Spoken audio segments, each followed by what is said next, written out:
오늘은 이 도피성에 대해서 말씀을 전하려고 합니다. 도피성의 신약적 또 의미는 무엇인가, 복음적 의미는 무엇인가에 대해서 함께 말씀을 전하려고 합니다. 도피성은 말 그대로 부지 중에 살인한 자가 피신하는 곳인데, 먼저 신명기 19장으로 한번 넘어가 보겠습니다. 여호수 앞에가 신명기겠죠.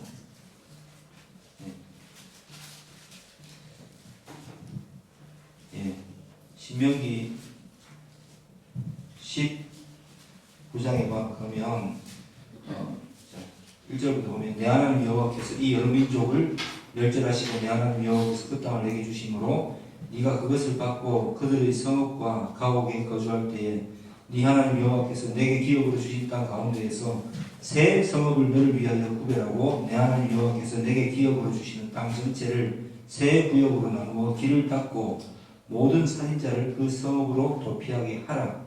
살인자가 그리로 도피하여 살만한 경우는 이러하니 곧 누구든지 본래 원한이 없이 부지 중에 그의 이웃을 죽이니, 너무 상세하죠. 가령 사람이 그 이웃과 함께 벌목하러 살림에 들어가서 손에 도끼를 들고 벌목하려고 찍을 때에 도끼가 자루에서 빠져서 획 빠져가지고 그의 이웃을 맞춰서 만약에 죽게 함과 같은 것, 이런 사람은 그 성읍 중 하나로 도피하여 생명을 보존할 것이니라. 왜? 그 사람이 그에게 본래 원한이 없기 때문에. 두렵건대 그 피를 보복하는 자의 마음이 복수심에 불타서 살인자를 뒤졌는데 그 가는 길이 멀면 그를 따라 잡아 죽일까 하노라. 그러므로 내가 내게 명령하기를 새 성읍을 도피성을 구별하는 이야기죠. 그리고 그 9절 보면 또 너희가 오늘 내가 너희에게 명한 이 모든 명령을 지켜 행하여 내 하나님 여호와를 사랑하고 항상 그의 길로 행할 때는 이 세대에 새 성읍을 더하라 이렇게 되어 있죠. 요단 동편은. 그래서 그 무죄한 피를 흘리지 않도록 이렇게 조치를 해 놓았습니다. 부지 중에 죽였다는 말의 의미입니다. 이스라엘 백성은 이미 모세에게 하나님께서 이게 지명기 모세가 백성에게 향한 세 편의 과거, 현재, 미래에 대한 설교죠. 그래서 이미 이렇게 이런 법을 마련해 놨습니다. 출애굽기 11장에 보면은 그 살인한 자는 반드시 그 죄의 값을 치르게 되는데, 눈은 눈, 이는 이, 바른 발, 이렇게 손은 손, 이렇게 1대1의 보복을 하는 것을 정당하게 여기고 있습니다. 이 시대는. 그런데 부지 중에 계획하지 않은 중에 혹시나 사람을 죽이게 된다면 가장 먼저 이 분배가 지금 완전히 일어나기도 전에 도피성에 대한 이야기가 나옵니다. 그만큼 중요하다는 이야기고, 이 도피성으로 가는 길이 굉장히 잘 닦여 있어요. 잘 닦여 있고 지름길로 가서 빨리 피신할 수 있도록 이 요단 동편과 요단 서편 가나안 지역에 6성읍을 도피성으로 지정하고 있습니다. 그래서 이제 이 도피성이 의미하는 바는 하나님께서 의롭지 않게 살인한 자에게는 피해 복수를, 이 땅이 동족 간에 상장으로 얼룩지지 않도록 복수의 복수를 낳지 않도록 기본적으로 조치하시는 하나님의 어떤 그 치밀한 그 자비를 엿볼 수가 있습니다. 충분히 그런 상황이 일어났을 때 이렇게 법을 적용하는 것이 하나님의 뜻이다라는 것을 이스라엘 백성들이 알기를 원하신 거죠. 그래서 민수기도 35장으로 가보시면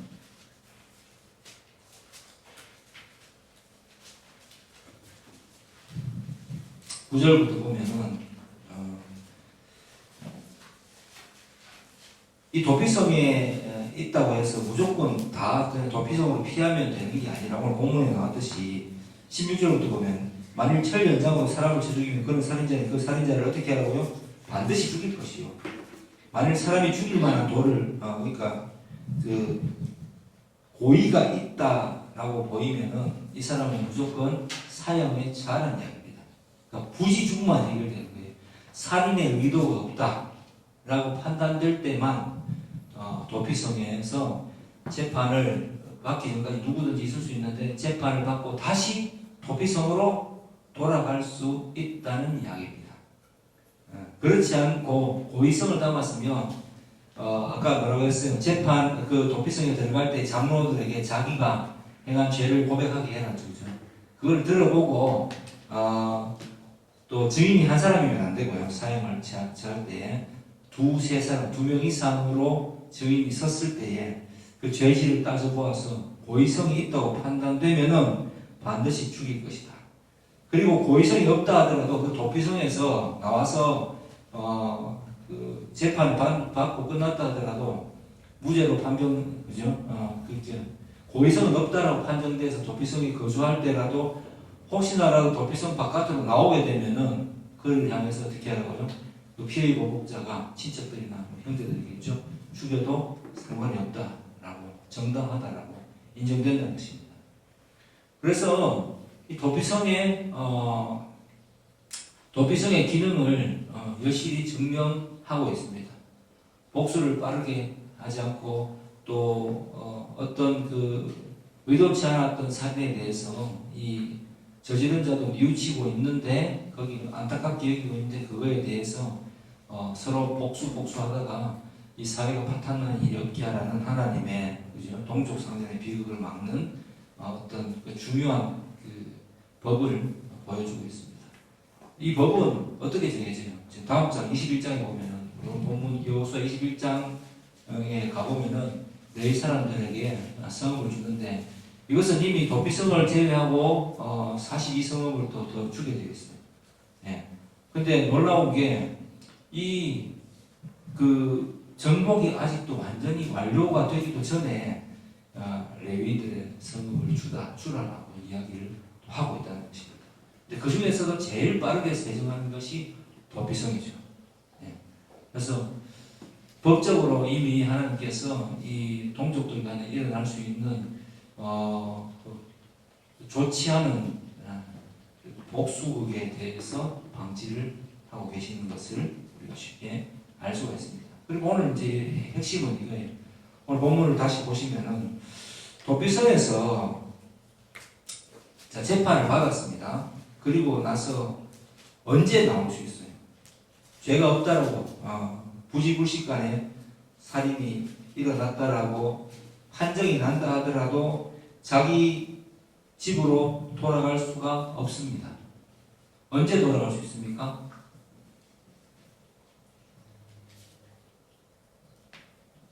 대제사장이 죽기까지. 대제사장이 죽어야지 자기 성읍, 자기 집으로 돌아갈 수가 있습니다. 부지불식간에 지은 죄도 죄는 죄니까 하나님의 보호 아래 있을 수 있는데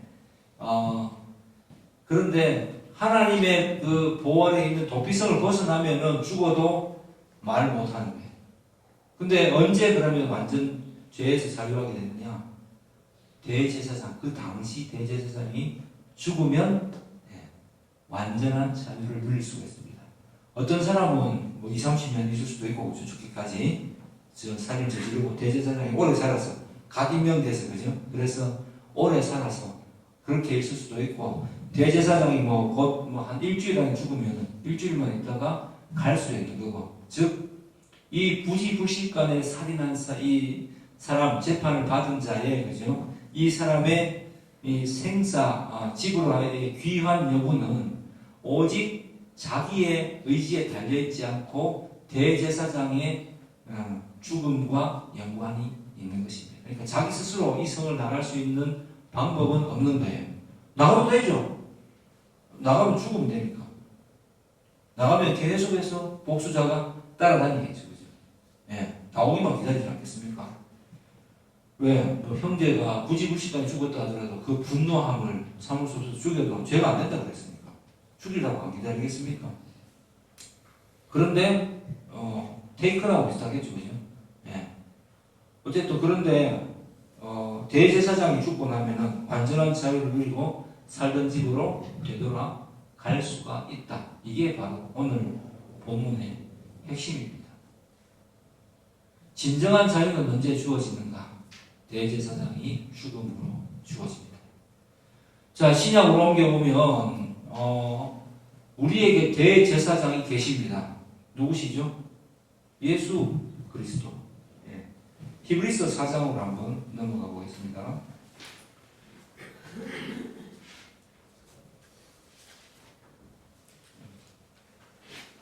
히브리서 4장을 보면 14절 보면 그러므로 우리에게 큰 대제사장이 계시니 승천하시니 곧 하나님의 아들 예수시라. 우리가 믿는 도리를 굳게 잡을지어다. 우리에게 있는 대제사장은 우리의 연약함을 동정하지 못하실 리가 아니요 모든 일에 우리와 똑같이 시험을 받으신 이로되 죄는 없으시니라. 자, 그러므로 우리는 긍휼하심을 받고 때를 따라 돕는 은혜를 얻기 위하여 은혜의 보좌 앞에 담대히 나아갈 것입니다. 이렇게 기록되어 있습니다. 예수님은 우리와 똑같은 몸을 입으시고 이 땅에 오셨지만 그냥 하나님이시기 때문에 죄는 없는데, 그래서 이 예수님께서 우리를 위하여서 죽으심으로 비로소 예수 안에 있는 우리가 참된 자유를 누릴 수가 있게 되는 것입니다. 이 방법 외에는, 예수 외에는 구원은 없습니다. 다른 모든 생각들은 그냥 아까 말씀드린 대로 그냥 종교적인 발상뿐입니다. 내 안에는 구원을 행할 만한 어떤 것도 없습니다. 그냥 오직 예수님께서 대제사장이 죽을 때에만 우리는 진정한 자유를 누릴 수 있게 된 것입니다. 그러면 우리가 있던 성읍은 어떤 곳일까요? 예. 하나님께서 본래 우리를 지으신 인간의 목적에 부합하게 원래 참 인간의 모습으로, 그렇죠? 창조 당시의 모습으로 새롭게 변화됨으로 예수 안에 갈 수 있게 되고 이 땅에서의 참 인간의 삶을 살아갈 수 있다는 것이 바로 예수님의 이 보혈의 공로에 담긴, 십자가에 담긴 참 자유의 의미인 것입니다. 그래서 히브리서에 대해서 이렇게 설명하고 있고, 또 5장에 보면, 히브리서 5장에 보면 이제 1절부터 이렇게 이야기하죠. 비교를 해주죠. 대제사장마다 사람 가운데서 택한 자이므로 하나님께 속한 일과 사람을 위하여 예물과 속지 않은 제사를 드리게 하나니, 그가 무식하고 미혹된 자를 능히 용납할 수 있는 것은 자기도 연약에 휩싸여 있음이라. 그러므로 백성을 위하여 속죄의 제를 드림과 같이 또한 자신을 위하여도 드리는 것이 마땅하니라.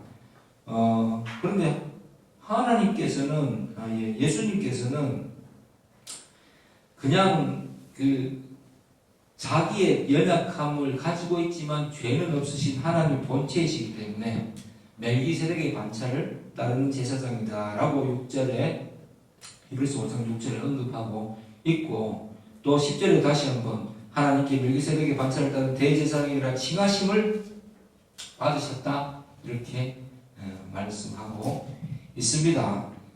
그래서 복음이라는 것이 이런 거예요. 예수님 안에 피하지 않고는 우리의 죄가 재판 속에서, 그죠? 설사 구원을 받았다 손 치더라도, 죄 없음으로 판정한다 하더라도 우리가 계속해서 이 삶을 자유롭게 이어가려면, 성도로서의 삶을 리버티로 가죠. 이건 프리가 아니에요. 저 책임 있는 자유를 누리고 싶다면은 예수 안에 있고 예수님의 죽으심을 인정하고 그것이 나로 인하여 발생했다는 것을 고백하게 될 때에 그리스도께서 우리를 하나님 안에서 자유로운 삶으로 인도하신다는 것이 바로 복음의 본질입니다. 이거는 아무도 해줄 수 없어요. 요한복음 17장 3절에 말했죠. 내가 곧 길이요, 요한복음 14장 6절에 내가 곧 길이요 진리요 생명이니 나로 말미암지 않고는 아버지께로 올 자가 없느니라. 예수님 외에 복음을 이야기할 수가 없습니다. 예수님 외에는 구원을 이야기할 수가 없습니다. 그리고 이 구원은 단편적인 것이 아니죠. 삶이 반영된 거예요. 완전한 새로운 세계관으로 살아가는 상태를 이야기합니다. 내가 부지부식 중에, 그러니까 나는 내가 원죄가 뭔지 몰랐잖아요, 원래. 근데 말씀 안에서 죄가 무엇이라고 원죄가 무엇이라고 했습니까? 자기가 선하고 악한 기준을 세우는 것이 원죄라고 했습니다. 이 원죄는 나도 모르게 지었던 죄죠. 이 원죄로부터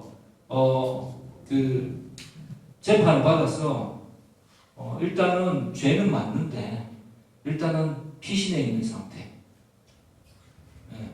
도피성을 제공하는 거죠. 하나님 자녀에게. 그리고 예수 그리스도의 십자가의 보혈의 공로를 깨달을 때 주님의 죽으심이 나와 직결되어 있다는 것을 깨달을 때 비로소 나는 완전한 자유를 누리고 이 세상 속에서 또 하나님의 뜻 안에서 천국을 누리면서 살아갈 수 있다. 이게 도피성이 말하는 구약의 도피성이 말하는 복음의 내용입니다. 도피성은 누구입니까? 예수 그리스도이십니다. 대제사장은 누구입니까? 역시 예수 그리스도이십니다. 예수님 안에서만 구원이 있을 수 있다는 이야기를 이미 구약에서부터 하나님께서 밝게 밝혀주시고 있기 때문입니다. 아까 제가 우리 여러분에게 여러 가지 철학적 사조에 대해서 말씀을 서로 이렇게 나누었던 가르쳐 줬던 이유가 바로 이것입니다. 우리는 흔히 착각합니다. 우리가 우리 입장에서 어떤 죄의 문제, 불안의 문제를 해결할 수 있을 것이라고 생각하는데 그런 일은 철학의 사조를 따라서 오랜 철학사를 통해서 볼 수 있겠지만 해결할 사람이 아무도 없습니다. 입장에서 바뀔 뿐이죠. 이렇게 생각해야 되나? 저렇게 생각해야 되나? 플라토 때부터 시작해서 아리스토텔레스 쭉 이어지는 헤겔, 하이데거, 헤겔 쭉 이어지는 거죠.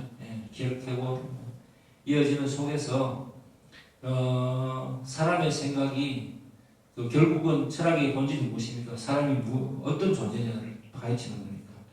이 사람의 어떤 존재를 정답을 내리지 못하고 있고 이 불안에서 벗어날 수 있는 길은이라는 것을 제시할 수 있는 사람은 아무도 없습니다. 다만 그냥 방법론적으로 이렇게 하면 좀 더 마음이 편하지 않겠냐 정도를 제시해 주는데 그래서 그것은 인간이 제시한 방법은 끝없는 고행과 끝없는 단계를 창조하게 만듭니다.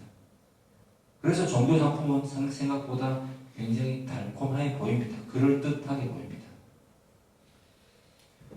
근데 나누는 거 좋죠. 우리 옛날에 그 기독교 안에서도 행해졌던 거 일천번제, 여리고성 돈을 21일간의 특별 새벽 기도예요. 그런 종교 상품들은 만들기가 쉽습니다. 굉장히 그럴듯해 보입니다. 아까 또 이야기했던 14단계의 고난이기 좋습니다. 그럴듯해 보입니다. 근데 죽으러 가는데 14단계가 어디 있고 1단계가 어디 있습니까? 그 자체가 이미 고난의 연속이요. 성경이 밝히는 대로 이 모든 주님께서 그 전날 단계를 구분할 수 없는 게 그 전날 눈물로 하나님께 호소하셨어요. 이 잔이 내게서 옮겨주시면 안 되겠습니까? 왜? 우리 주님은 참 인간이셨고 히브리서가 밝히는 대로 우리의 연약함을 체험하시는 공감하시는 분이시기 때문입니다. 그래서 그렇게 눈물로 호소하실 만큼 그 과정이 이미 고통 가운데 있었습니다. 그 고난은 이미 그 전부터 시작된 것입니다. 그리고 주님께서는 기꺼이 하나님의 뜻을 따르기로 하셨습니다. 우리는 그 속에서 그 전체를 되밟아 볼 수가 없는 거예요. 하나님께서 이 일을 묵상하게 하시기 전에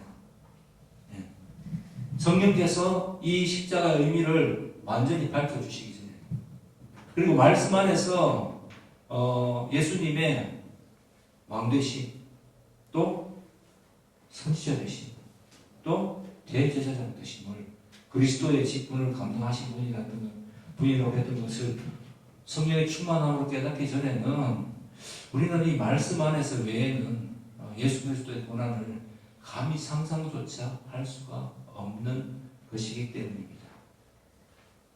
오늘 이 구약과 신약의 말씀을 통해서 우리에게 계신 이 예수님께서 어떤 분이신지를 우리는 깨달았습니다. 그러면 우리는 어떻게 살아야 될까? 히브리서 기자는 6장에서 이렇게 이야기합니다.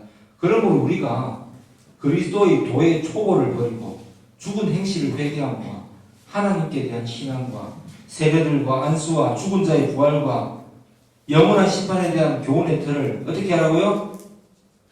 다시 닦지 말고 완전한 대로 나아지니라. 그 완전한 대로 어떻게 나가야 됩니까? 바로 밑에 있잖아요. 하나님께서 허락하시면 우리가 이것을 상상력을 동원할 수 있고 명상으로 잠길 수 있지만 그렇다고 해서 그것이 깨달을 수 없다는 것이 이 말씀의 본질인 것입니다. 우리가 어떻게 그걸 깨달을 수 있겠어요? 그 시대 사람도 아니고 그 시대를 뛰어넘어서 알 수 있는 것도 아니고 무슨 생각을 해도 우리의 상황의 한계를 벗어날 수는 없는 것입니다. 다만 언제 깨달을 수 있느냐? 하나님께서 은혜를 주시면. 하나님께서 은혜를 어떻게 주실까요? 회개가 어떻게 일어납니까? 나의 회개는 어떻게 일어납니까? 나의 처참함을 깨달을 때. 내가 이런 걸 상상한다고, 저는 그렇게 생각해요. 내가 이런 것을 상상한다고, 내가 이런 것에 대해서 생각해 본다고 할 수 있는 게 아니라 하나님께서 딱 깨닫게 해주시면 오랫동안 들었던 그 말씀이 비로소 체화되고 하나님의 은혜를 주실 때만, 그리고 몸서리쳐지게 나의 그 교만함과 완악함을 깨달을 수 있게 되고 동시에 예수 그리스도의 완전하시고 온전하심을 깨달을 수 있게 되는 것, 그게 바로 은혜의 참된 과정입니다. 오직 하나님으로부터만 주어지는 절대적인 은혜입니다. 이것은 인간이 차지할 수 있는 어떤 것이 아닙니다. 그래서 오늘 이 도피성을 통해서 대제사장이 죽을 때만 자유하다라는 이 도피성의 의지로 가장 중요한 이 핵심을 통해서 그리스도의 죽으심과 그리스도의 의지로 다시 사심을 묵상할 수 있는 저와 여러분 되기를 주의 이름으로 축복합니다. 예, 우리 하나님 5분 정도.